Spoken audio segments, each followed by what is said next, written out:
কিছু মানুষ রক্তের বাঁধনে না থেকেও হৃদয়ের খুব কাছে চলে আসে। আজ তেমনি এক প্রিয় ভাইদের আঙিনায় ইফতারের নিমন্ত্রণ ছিল।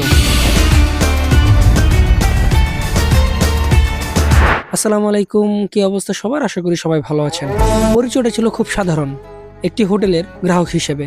আমাদের মধ্যে কোনো পারিবারিক বা দীর্ঘদিনের সখ্যতা ছিল না, ছিল শুধু নিয়মিত আসা যাওয়ার সূত্রে এক টুকরো পরিচিতি।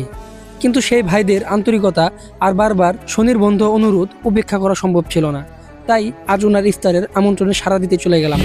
সেখানে গিয়ে দেখলাম ব্যবসার প্রচণ্ড ব্যস্ততা, তার মাঝেই আমাদের জন্য আপ্যায়নের যে ব্যাকুলতা দেখালেন তা সত্যিই বিরল। সময় হওয়ার সাথে সাথে আমরা ইফতার করতে শুরু করলাম। তখন মনে হলো শান্তি আসলে দামি কোনো আয়োজনও নয়, বরং মানুষের অকৃত্রিম ভালোবাসায় থাকে।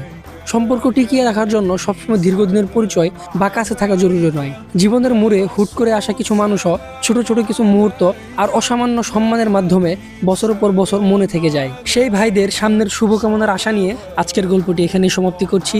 আশা করি সবাই ভালো থাকবেন, সুস্থ থাকবেন। আল্লাহ হাফেজ।